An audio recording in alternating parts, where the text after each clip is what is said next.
Caroline Sigolini, do Direito de Família, e eu queria que você contasse um pouco da tua história e por que Direito de Família. Bem, essa é uma ótima forma de começar, é o nosso bate-papo. Bem, a Carol, quem é a Carol? A Carol é uma gaúcha, mora em São Paulo há 5 anos, me formei em Direito em Porto Alegre, me pós-graduei em Direito Trabalhista, olha como são as coisas, comecei com Direito do Trabalho, e na prática eu vi que Direito do Trabalho não me fazia, não fazia com que os meus olhos brilhassem, né? Não era uma atuação que na prática me traria muita satisfação. E aí logo eu fui contratada por um escritório de Direito de Família em Porto Alegre, me apaixonei pela área e comecei a enveredar minha formação toda para esse lado. Então, já em São Paulo, quando eu mudei em 2015, fiz pós em família, comecei a me filiar nas associações de direito de família. Então, hoje eu sou membro do Instituto Brasileiro de Direito de Família, que é um instituto nacional, o IBDFAM. Faço parte da Comissão de Direito de Família, Comissão da Diversidade Sexual e Gênero da OAB em São Paulo, e comecei a fazer uma formação mais que multidisciplinar para a minha atuação no direito de família. Então, eu comecei a trabalhar com mediação e arbitragem, com gestão de pessoas, fiz uma capacitação também, porque na minha área eu lido com pessoas, eu preciso saber gerir pessoas, gerir comportamentos. Então, eu pensei, por que não transformar uma área que é só do direito numa área multidisciplinar, onde uma pessoa só trabalha com tantas coisas? Porque eu tenho muitas ramificações. E por que direito de família? Porque foi a área que eu encontrei onde eu posso fazer uma diferença efetiva na vida das pessoas. Eu trabalho com a intimidade delas, com as dores delas, que diferente de uma dor tributária, de um imposto não pago, de um processo trabalhista, de um caso criminal, por uma sonegação, talvez. Eu trabalho com casamento, eu trabalho com a dissolução desse casamento, eu trabalho com guarda de filhos, eu trabalho com filhos que não são alimentados pelos pais e precisam brigar por pensão alimentícia. E é uma forma que eu encontrei de estar diretamente na vida da pessoa, mudando o meu papel, não como advogada, mas como operadora do direito, porque essa área me permite uma atuação profissional e um lado social, né? Um lado humano, é poder estender a mão, é poder compreender e me deixa mais par do meu cliente do que qualquer outra coisa. Por isso eu escolhi direito de família. Que lindo isso! Que lindo! Ótimo. Agora eu fico pensando assim, para quem é leigo, Carol, como é que a pessoa que quer procurar um advogado, o que ela tem que observar para ela não cair numa cilada? É claro que entendendo que em toda área tem profissionais bons e ruins, né? Mas tem alguma dica que a gente pode passar? Na minha humilde opinião, assim como qualquer profissional que você contrata, é preciso ter uma empatia na hora de contratar, porque de cara você consegue entender se os valores daquele profissional são os mesmos que os seus. É preciso ter uma conexão com o profissional. Normalmente a gente sente ou não confiança naquilo que a gente escuta.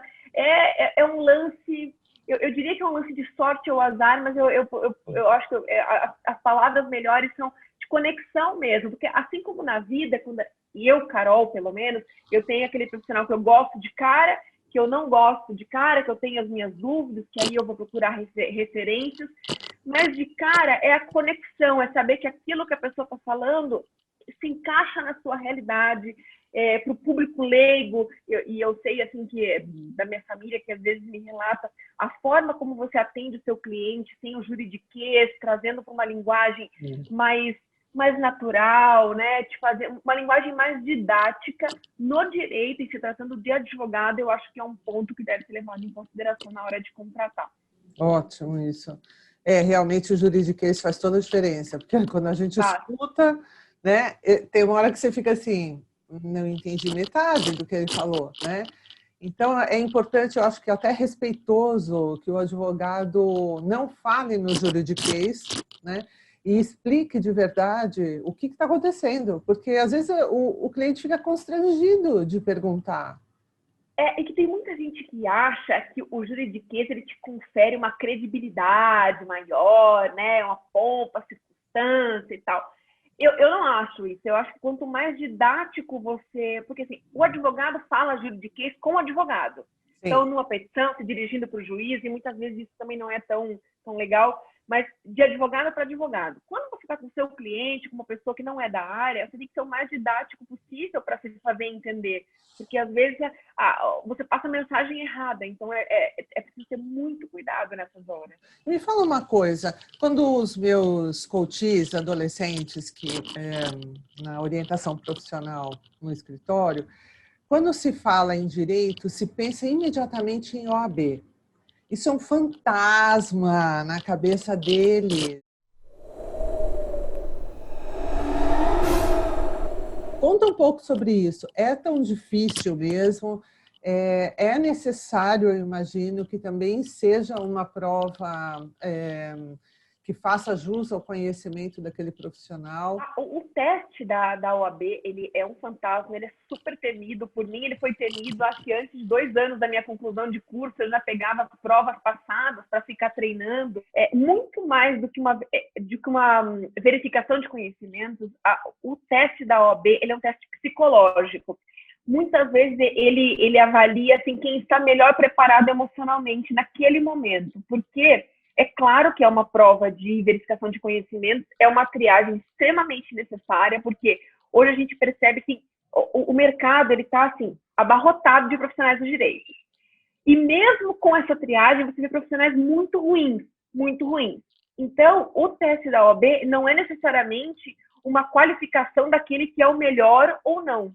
Ele é necessário, é uma triagem, você precisa estudar super para passar no teste da OAB, mas eu mesma conheço pessoas que são inteligentíssimas, que não conseguiram passar de primeira no exame, porque a questão psicológica, é o medo, é o nervosismo, e esses fatores fazem com que você esqueça aquela coisa que você sabe na prática. Você estudou para aquilo, né? Você tem o conhecimento, mas o medo acaba se transformando num fantasma muito maior do que o próprio exame. E aí te atrapalha, aí você tem um número mínimo de questões para acertar, aí depois você tem a segunda fase. A primeira fase da OAB, ela são questões objetivas, né, com alternativas de todas as áreas do direito. Então, trabalhista, penal, direito de família, civil, tudo. A segunda fase, quem passa na primeira, quem acerta o mínimo de questões, vai para uma segunda fase que você consegue escolher qual é a área do direito que você quer fazer uma peça, que é uma petição mesmo.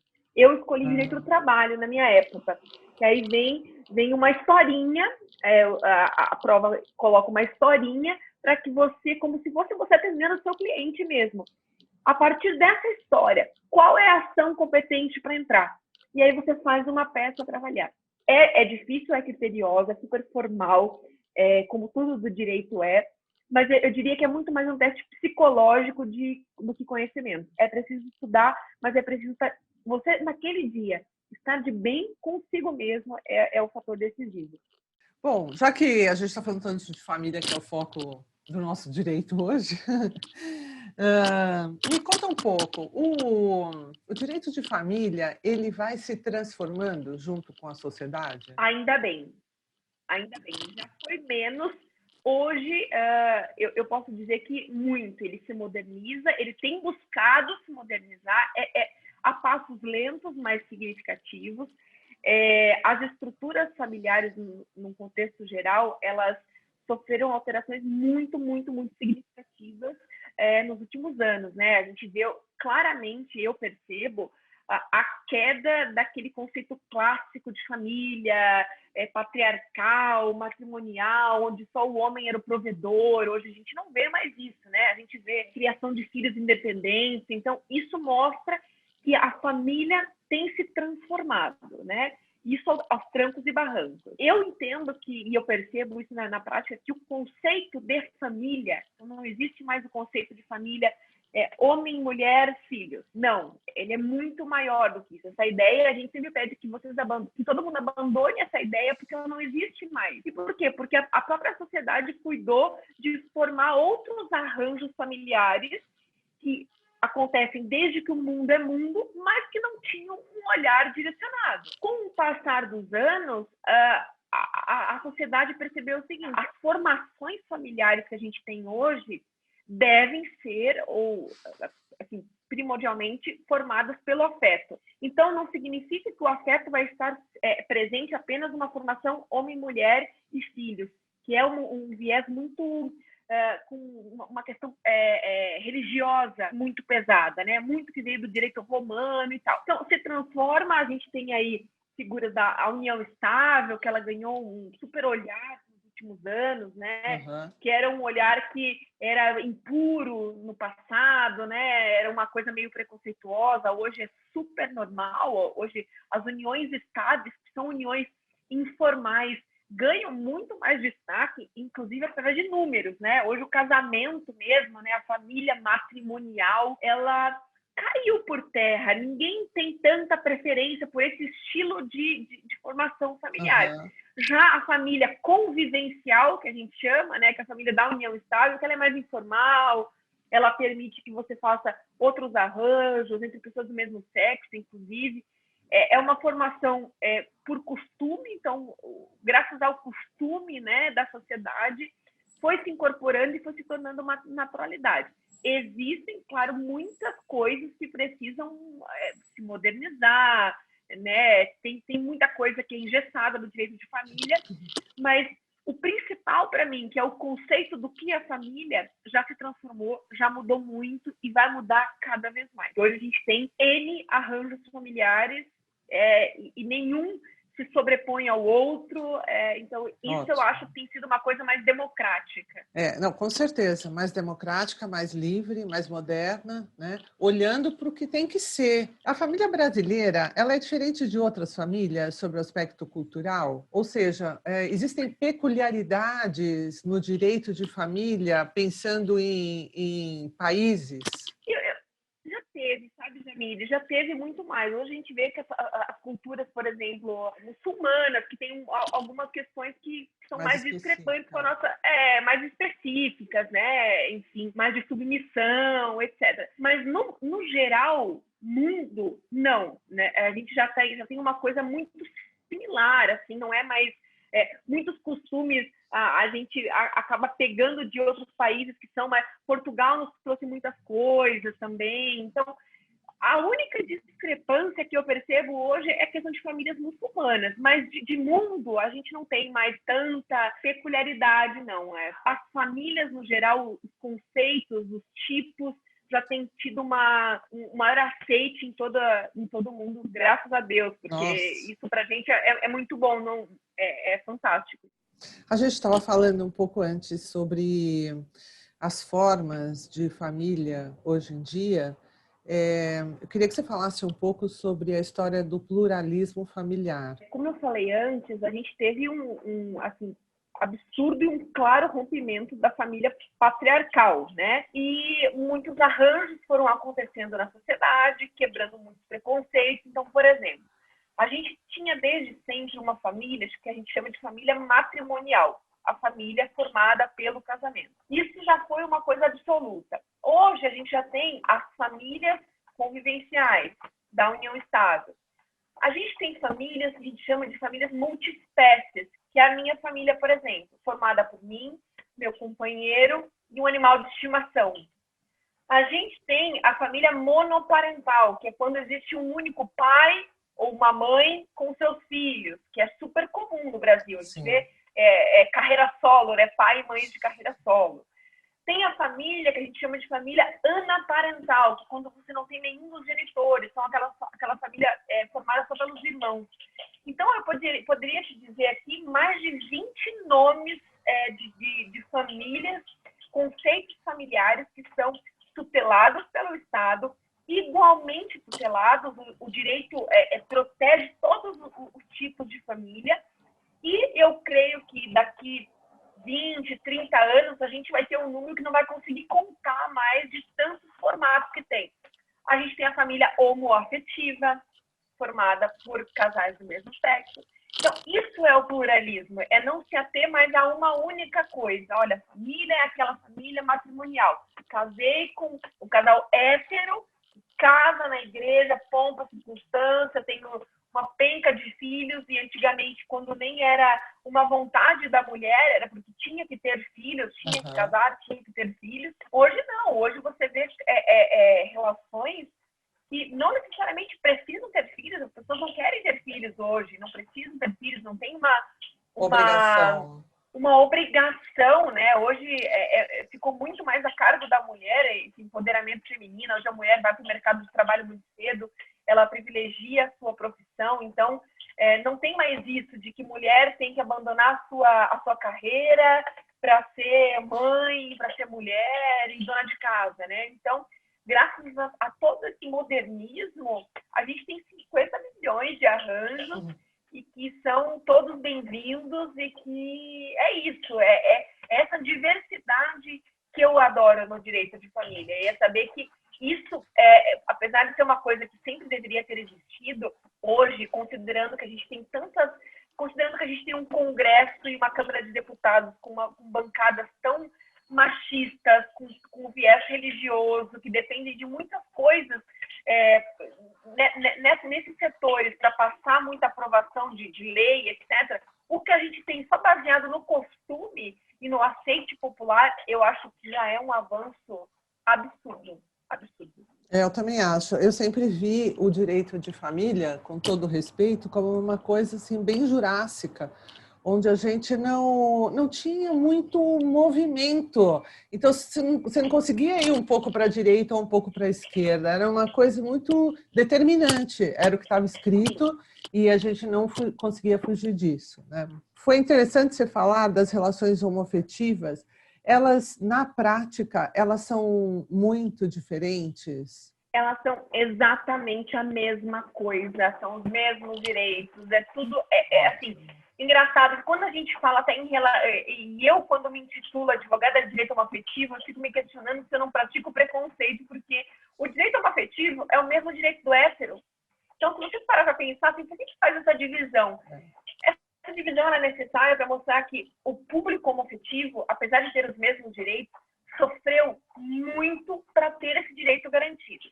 Então, hoje, a gente não tem nenhuma lei que fale que o casamento homoafetivo é permitido. Não são leis, a gente não tem legislação que cuida do tema homoafetividade. Mas a gente tem construção jurisprudencial. O que significa isso? A sociedade civil, inquietada com uma situação de preconceito, foi até o judiciário e falou o seguinte: amiguinho, do jeito que está não dá mais. Por quê? Por que eu não posso? O amor é livre. Então, por que eu não posso tantas coisas que o meu amigo hétero pode? E aí coube ao STF, Supremo Tribunal Federal, a regulamentar, apesar de não ser o papel do STF, o STF não faz leis, coube a ele dar uma interpretação, então ele deu uma interpretação muito abrangente no conceito do que é família, no conceito do que é o casamento. Então, apesar de não termos legislações específicas, não há nada que difere. Tem direito à herança, tem direito a casamento, tem direito à partilha de bens, tem direito a casar, tem direito a separar, tem direito a adotar, tem tudo. Muito mais de sofrimento, muito mais de suor para validar o direito na prática. Mas não há nada que difere do direito hétero hoje. Eu fiz essa pergunta justamente para escutar essa resposta, porque essa resposta a gente queria há tanto tempo, né? Para que a gente nivelasse a nossa sociedade, para que ela se torne mais democrática, mais justa, né? E me conta uma coisa, existe no direito o poliamor? Não, o poliamor ainda não é uma criação, ainda não, tá? Não é uma criação sólida no ordenamento jurídico brasileiro hoje. Nós tivemos um caso bem divulgado de 3 pessoas que foram fazer uma declaração de união estável, então entre 3, né, um trisal, mas que logo o CNJ proibiu e invalidou essa escritura, porque nós não temos uma construção do poliamor. A gente sabe que na prática o poliamor existe há séculos. A gente não faz vista grossa, a gente sabe que na prática existe, mas não tem nenhuma previsão legislativa legislativa, porque o próprio judiciário, o próprio legislativo, eles não sabem como tratar, na prática, partilha de bens, pensão alimentícia. Se uma das partes desse relacionamento falece, com quem fica a pensão, divide, não divide, é uma questão muito obscura ainda para o direito. Na prática, então, não se considera. O que assim, do outro lado, que não é um poliamor, mas que a gente vê por aí. Casamento, de um lado, e do outro, uniões estáveis. Então, aquelas pessoas que vivem 2 relacionamentos ao mesmo tempo, sem que um saiba do outro.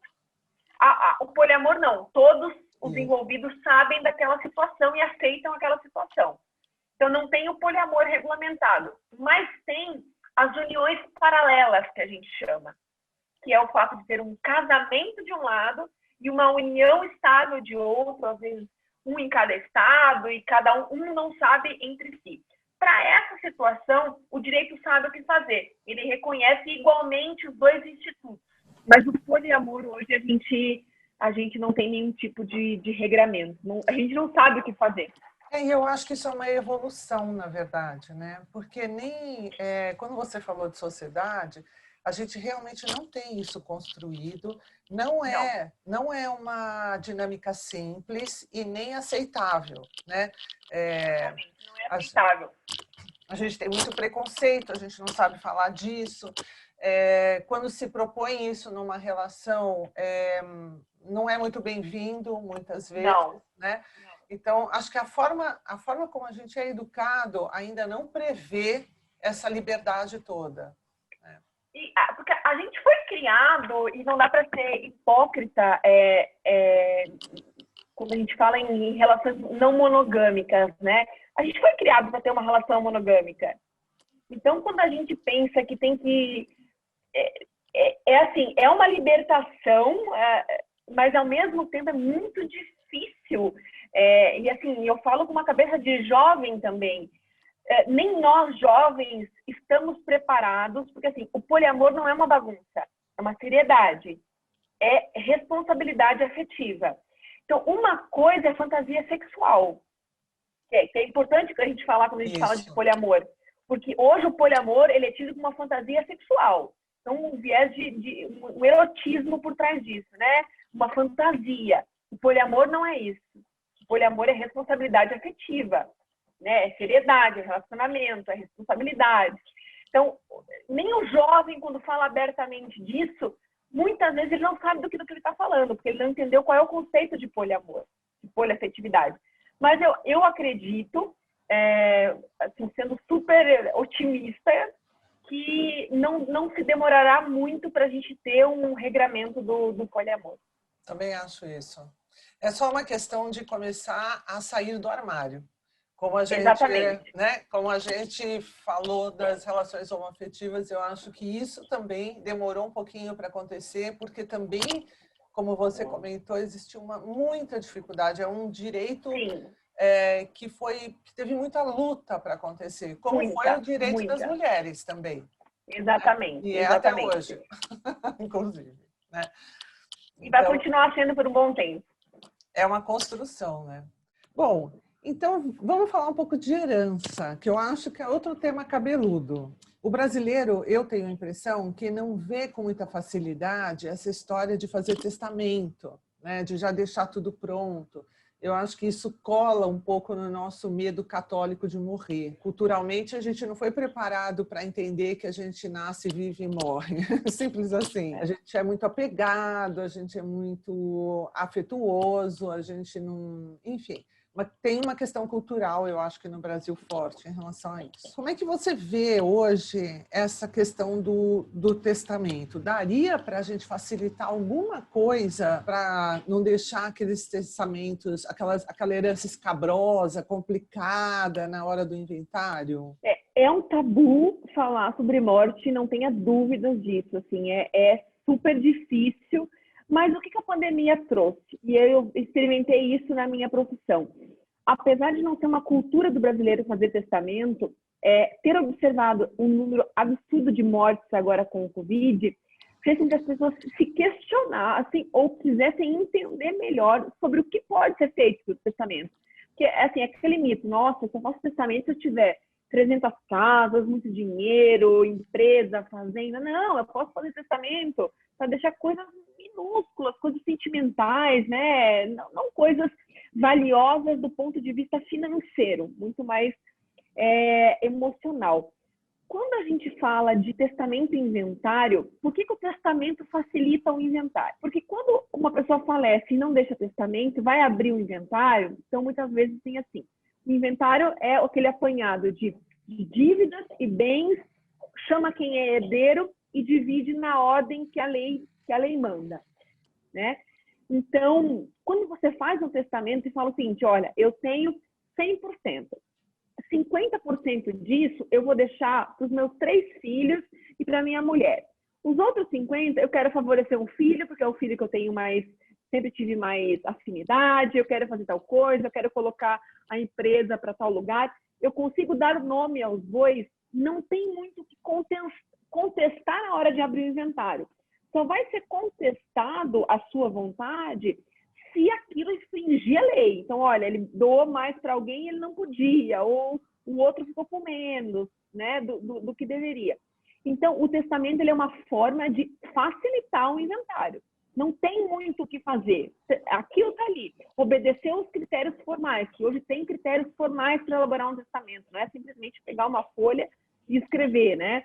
Então, tem critérios formais. E você faz isso, então, atendendo todos esses critérios. Na prática, facilita muito. Eu acho que o falecido até realmente descansa em paz, porque ele vai ver que não tem como brigar. É a forma mais efetiva de você ver que a sua vontade prevaleça na prática. Porque, assim, a gente tem muitos casos de pais que no leito da morte falam, olha, mas, por favor, eu gostaria, uma vontade minha, que não é respeitada. Esse a gente fala de patrimônio, não é respeitado. Então, o testamento é a única forma de fazer valer e respeitar a vontade. É a única forma. Hoje. Quando você fala não é respeitado, significa que não vale nada. Ele não vale fazer nada. esse pedido no leito de morte. Não, é uma questão muito mais ética e moral, né? Mas que hoje ética e moral são tão contestáveis na prática. Às vezes eu acho que são tão demodê, porque ninguém mais é ético e todo mundo é imoral, e o que é moral, o que não é, o que é bom senso, você tem o seu, eu tenho o meu, é muito difícil, isso é muito subjetivo, e não vale, se você não tem um documento, e aí no caso do testamento público, em um tabelionato de notas, com 2 testemunhas, todas assinando, ou um testamento particular, em casa, manuscrito, ou através do computador, com 3 testemunhas, em ambos os casos, nenhuma testemunha pode ser parente. Então, tem um monte de regrinhas. Se você não tem um documento que obedeça a isso, você não tem validade. Não vai ter validade nenhuma. Bom, vamos voltar para a separação aqui. Eu particularmente, tive um caso na família onde a separação foi complicada, né? E muito emocional para todos os envolvidos, mesmo de forma distante. E aí eu fiquei sempre me perguntando, depois que isso aconteceu, numa separação, você pode colocar em jogo aquelas coisas que são muito grandes. Então, um carro, uma casa, né? Mas, e quando de verdade um comprou a casa e o outro fez a reforma? Quando um comprou a casa e o outro fez a escritura e comprou todos os móveis da casa? São coisas que a gente não consegue muitas vezes mensurar, né? Mas houve um empenho igualmente na relação. Como é que a gente pensa nisso? Na prática, como funciona? Qualquer divórcio, qualquer separação, na hora de partilhar bens, qual que é a primeira pergunta que deve ser feita? Qual o regime de bens aplicado naquele relacionamento? Então, por exemplo, eu vou pegar o regime que é o regime legal hoje no Brasil, que é o mais comum de ser feito, que é o regime parcial de bens. O regime parcial de bens, quando você divorcia, você tem a seguinte conta a ser feita. Tudo aquilo que foi adquirido a título oneroso, ou seja, que me custou dinheiro, independente do bolso de quem saiu. Então, por exemplo, eu sou casada com meu marido, mas compramos uma casa juntos. Ele pagou a casa toda. Eu só fiz a reforma, papel de parede. Então na partilha eu vou ficar com o papel de parede, você vai ficar com a casa. Não se leva em consideração o grau de contribuição. Quem contribuiu com mais ou quem contribuiu com menos. Nesse regime, 50% para cada um. Então, por exemplo, compramos uma casa juntos. Eu comprei, eu fui lá e paguei, eu, Carol, com meu dinheiro. Eu já tinha um dinheiro guardado antes de me casar com você. Mas eu fiz questão de comprar a casa e você reforma. Eu comprei a casa estando casada com você. Não interessa se o dinheiro já era meu, de uma construção de anos guardando. Eu divido igualmente. A gente tem, na prática, é engraçado a gente falar de partilha de bens, porque a gente tem brigas assim, homéricas, porque, olha, não, mas o rack é meu. Ah, mas o sofá, aquele sofá lá de não sei das quantas, ele tem um valor emocional para mim porque a minha avó me deu. Sim, mas foi um presente que ela te deu durante o casamento, logo é dos dois. E aí, a grosso modo, partilha. Pega-se o valor, olha, um valor aproximado, porque a partilha pode ser feita a gente avaliando todos os bens e dividir em valores, ou eu fico com a mesa, você fica com a cadeira, eu fico com a geladeira, você fica com o sofá. Quando a gente tem casos, por exemplo, de simbologia, mas eu ganhei um baú que era do meu tataravô, você vai querer ficar com isso? A gente tem que contar com bom senso. Tem casos que o cara fala o seguinte, quando eu falo cara, não é necessariamente homem ou mulher, mas a pessoa. Ele fala o seguinte, olha, não, tudo bem, realmente, para mim não faz sentido nenhum, tem uma coisa emocional sua, você pode ficar. Mas tem casos que a pessoa não quer saber se ganhou do vô, do bisavô, do tataravô, se tem questão emocional, se não tem. Para te ferir na hora do divórcio vale qualquer coisa. Então vale até partir o bem no meio. 6 pratos para cada lado. Na prática, Jamile, o direito de família na prática, que a gente vê nos tribunais é isso. Tem 12 pratos, 6 para cada. 12 talheres, 6 para cada. Tem 3 lençóis, mas é exatamente assim. É complicado, porque é difícil a gente encontrar um divórcio em que as partes sejam... Não é tão difícil mais, mas ainda não é a regra você encontrar um divórcio civilizado, né? Então, olha, tudo bem, tranquilo.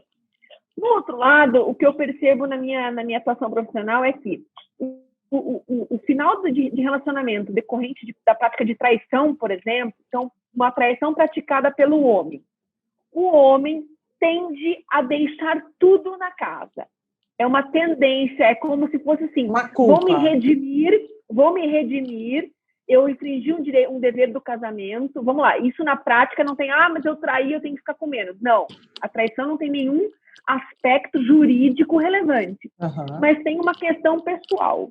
Então, na prática, eu percebo que homens que praticam traição e aí deram início ao fim do relacionamento tendem, de uma forma de se redimir, falar o seguinte, não quero nada, só vamos, fica em casa, pode ficar morando nela, eu recomeço do zero. Essa é uma tendência que eu percebo. Tudo é com base no regime de bens que você escolhe. Então, não existe uma fórmula pronta. E em relação ao pet? O pet tem guarda compartilhada? Porque eu já vi altas brigas em relação... Eu amo esse tema, eu amo. Depende. Normalmente, quem fica com a guarda... Porque hoje, assim, os animais de estimação, eles tomam muitas vezes o lugar de um filho num relacionamento. E aí, assim como um filho, ele te traz custo, ração, médico, enfim, cuidados, enfim, ele é uma pessoa, né? O Brownie mesmo, esses dias, vários problemas de saúde, quando você vai fazer um exame, uma facada num lado, outro exame, ai, que facada. Então, ele te dá custo. Num fim de relacionamento, a gente, normalmente, a guarda do bichinho fica com aquele que detém melhores condições de criá-lo. E aí, condições de tempo, de dinheiro, de apego. Eu tive casos, por exemplo, de um bulldog inglês que já era do marido quando ele foi para o casamento, ele já levou o bichinho, e no divórcio acabou ficando com a mulher, que era minha cliente, porque ela era mais apegada, ficou super apegada ao bulldog, e aí eles acabaram fazendo um regime de visitas. Então, o ex-marido pegava a cada 15 ou todo final de semana, dividia as despesas e tal. Na prática, uma tendência é a guarda compartilhada. Isso significa o quê? Toda tomada de decisão, todos os direitos e deveres relacionados ao bichinho, ele é igualmente dividido. Então, divide-se os custos e divide-se o bônus também, né? Você fica 3 dias, eu fico 4, enfim. Essa é a prática. que a gente tem percebido, a guarda compartilhada. Não tem legislação específica sobre a guarda de animais de estimação, sobre a tutela dos animais de estimação. Mas o direito de família se apropriou desse tema porque disputas como essa aconteciam no seio familiar, nas rupturas conjugais. Então, o direito de família falou, opa, tem aqui uma questão que é de costume, então eu vou me apropriar de conceitos para fazer essa partilha, para fazer essa pensão, porque hoje a gente tem divisão de custos, né, que se assemelha a uma pensão alimentícia. Então, na prática, acontece mais a guarda compartilhada. E isso independente de quem tem o registro do animal, porque é muito comum e é equivocado pensar, não, mas eu tenho o registro do pet. Isso não significa nada. Ele é uma coisa a ser considerada, mas isoladamente isso não tende para nenhum tipo de decisão. Bom, né? Bom para os bichinhos e bom para o casal, né? Sim, porque os bichinhos também se apegam, né? Eles não têm culpa, assim como as crianças. Ninguém tem culpa de um término, né? Então, é legal. Antigamente, a pensão alimentícia era daqueles bichos, assim, bem cabeludos, né? Na verdade, é o seguinte... Você vê que eu sou antiga, né? Porque eu falo antigamente de um jeito assim, tipo... Mas é verdade, eu era pequena e eu lembrava muito de uma coisa assim... se não pagar a pensão, vai preso. Então, é interessante porque, assim, não era nem uma questão de seu filho vai morrer de fome, que deveria ser o foco principal, né? Diziam naquela época, assim, eu escutava muito isso. A única coisa que vai te levar para a prisão é você não pagar pensão. Me conta como é que está esse cenário hoje, Carol? Continua uma baixaria. A baixaria é uma palavra que melhor define a situação da pensão alimentícia hoje. É tão ridículo a gente falar que isso é um problema, porque não deveria ser.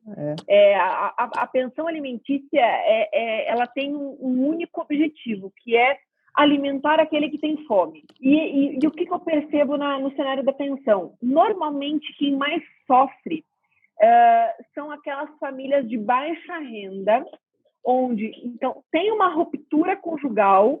O pai já não... Eu falo pai porque, na prática, é o pai, homem, que acaba sendo acionado para pagar a pensão. Porque quando acaba o relacionamento, fica tudo a cargo da mulher. Então, a mulher cria, a mulher educa, a mulher se lasca. E aí você paga a pensão. E aí o cara vai lá, não consegue pagar a pensão, não paga, não quer ver o filho e tal, acaba sendo acionado. Isso é uma coisa até cultural. Em famílias de classe média, alta, a baixaria, ela gira em torno assim, não, mas 1.000 tá pouco, eu quero 2.000. Essa não é o cenário mais... o cenário que eu gosto de abordar. Eu gosto de abordar da família de classe baixa mesmo, que o filho está lá passando fome, os pais estão brigando, o pai não quer nem saber, e aí muitas vezes a prisão... Qual que é o objetivo da prisão na pensão alimentícia? Ah, Carol, não é punir, como você faz uma prisão penal. Então, roubei um carro, vou ser preso. A prisão civil do devedor de alimentos, ela tem um único objetivo, que é coagir ele a pagar. Então, por exemplo, você pode se perguntar o seguinte, mas, Carol, às vezes o cara está fora da prisão e já não paga. Como é que ele lá na prisão ele vai ter condições de pagar? Isso é um pouco, assim... É esquisito de se pensar na prática, mas eu já tive um caso em que eu trabalhei sem custo nenhum, pro bono, que a gente chama, de que meu cliente foi preso por dívida de alimentos. Não pagava a pensão, não tinha condições, estava desempregado. E aí teve que ter uma força-tarefa de familiares e amigos para pagar essa pensão atrasada. E aí, qual é o débito que autoriza a prisão? Até 3 pensões em atraso autorizam a prisão. Isso significa que atrasou um mês, eu já posso pedir a prisão.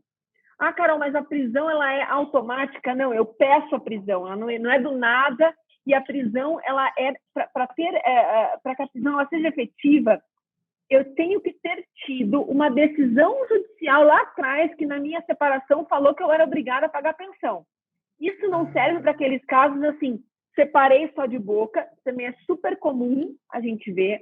Separei de boca, falei para o meu ex-marido, olha, fulano, você me paga R$200 por mês. Aí ele não pagou 200, no mês que vem ele não pagou 200, no outro mês ele não pagou 200, eu vou lá e peço a prisão. Eu não posso pedir a prisão nesses casos. A prisão é decorrente de uma determinação judicial que não foi cumprida. Nesse caso, eu não tenho decisão judicial. Então, a prisão hoje, sim, ela continua sendo a prisão mais efetiva. Nas férias, a gente teve um caso que foi super noticiado do Giba, o ex-jogador de vôlei da seleção.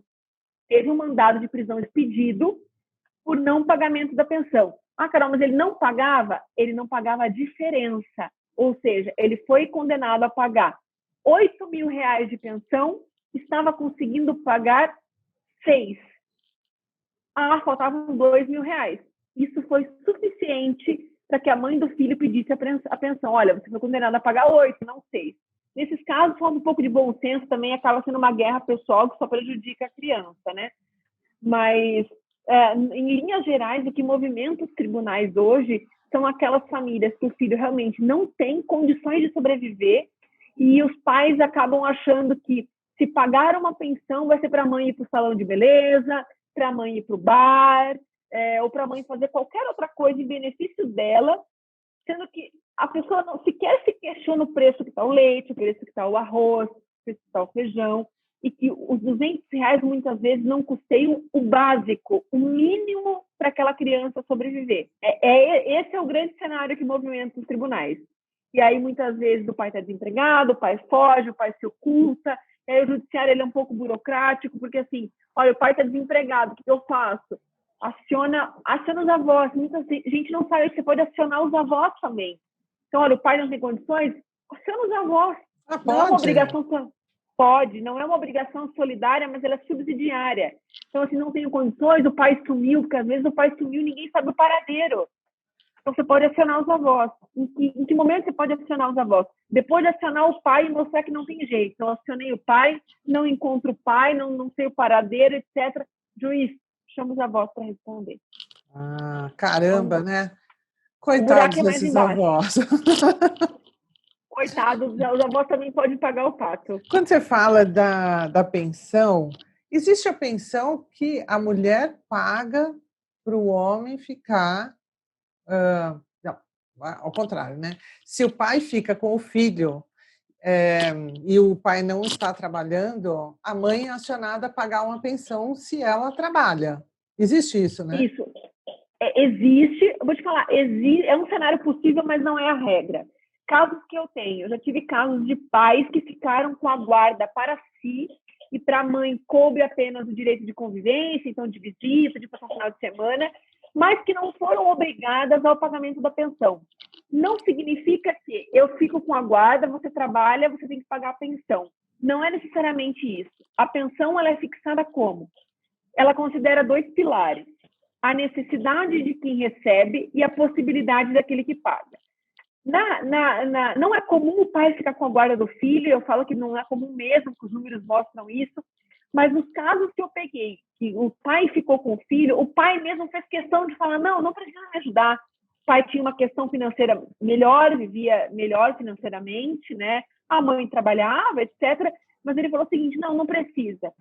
Você paga aquilo que você quiser, então você pode quer ajudar a comprar roupa, quer fazer um mimo que outro, quer levar jantar, tudo bem. Mas a obrigação fixa, você está dispensada. Então, é muito mais um acordo entre os pais. O que não significa que eu não posso ter um caso de um pai que brigue e fala o seguinte, não, eu quero que ela pague. E aí vai ser considerado se a mãe tem condições de pagar sem prejuízo da sua própria subsistência. Tem, mas não é a regra. Tem uma questão da guarda compartilhada que eu escuto também, que muitas vezes assim a disputa é dos pais de quererem ficar com seus filhos na guarda compartilhada, mas algumas vezes, falado pelos próprios filhos, nem eles curtem muito. Então tem, sim, né? Tem filhos que adoram a ideia porque podem ficar com os dois. Só que esse vai e vem, ter 2 ambientes sociais, 2 camas, 2 armários, roupa que ficou lá, roupa que ficou aqui, quem vai levar hoje, quem vai levar amanhã, né? Isso muitas vezes causa um estresse para a criança. Isso é levado em consideração na hora do pedido da guarda compartilhada? Vou te falar, deveria ser, né? Deveria ter uma equipe multidisciplinar atuando no judiciário para ouvir aquela criança e falar, gente, mas isso é sadio do ponto de vista emocional, psicológico. que a gente sabe que não é, né? Eu não preciso nem ser uma profissional disso, né, da psicologia, enfim, para saber que isso afeta diretamente o emocional do menor.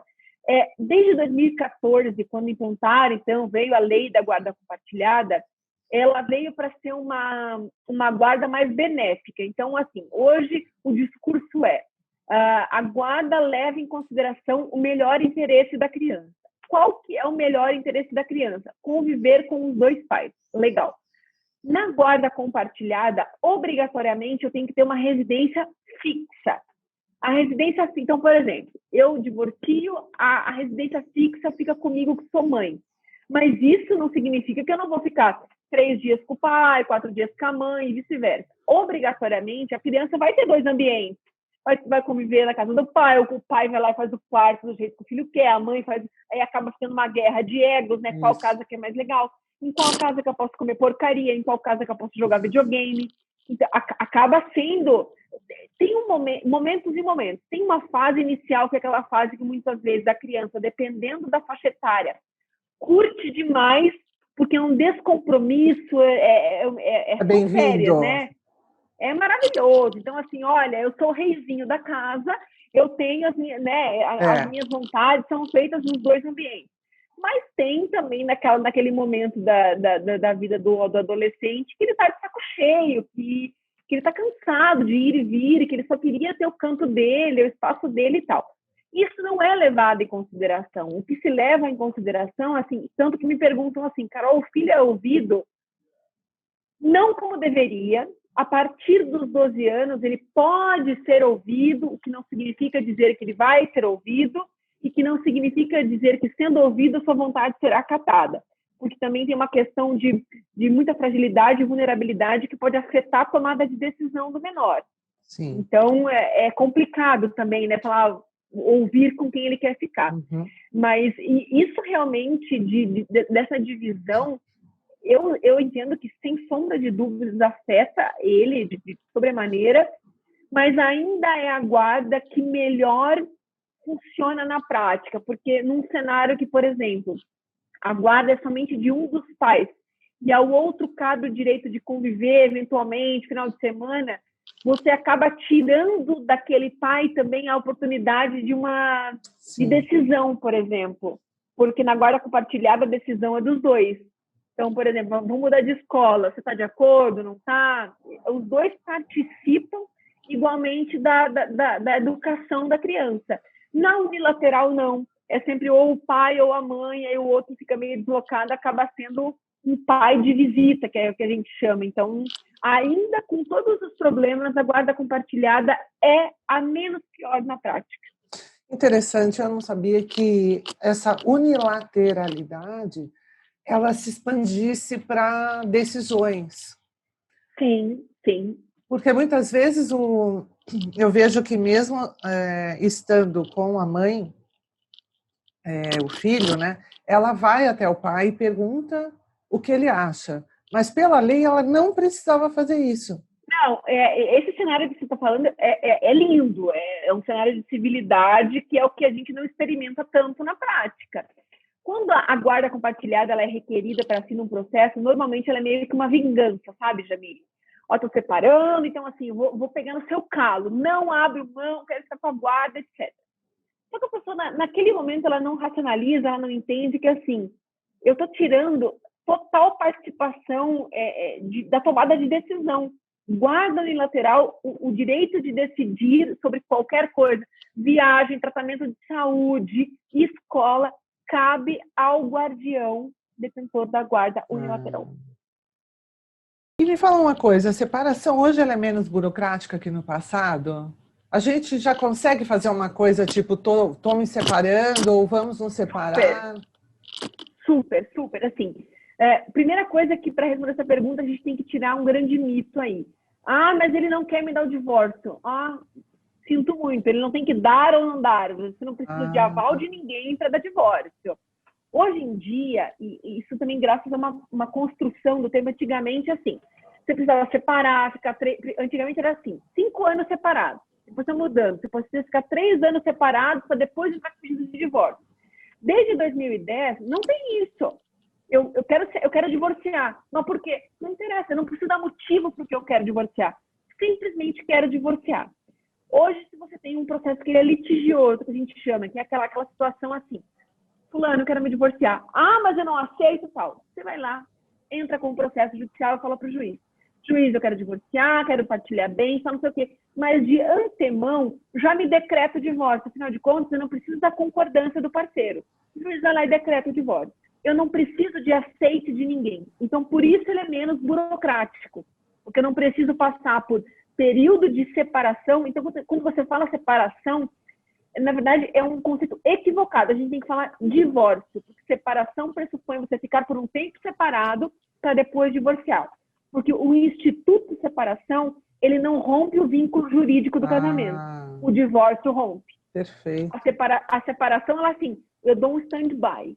Que era o que a gente fazia antigamente, de ficar 3 anos separados e depois convertir em divórcio. Hoje não. Hoje você tem divórcio. Então, ele é muito menos burocrático. Assim, e quando ele é consensual, então quando ambas as partes estão de acordo, aí sim é muito tranquilo. A gente resolve divórcios em uma semana, por exemplo, para você ter uma ideia.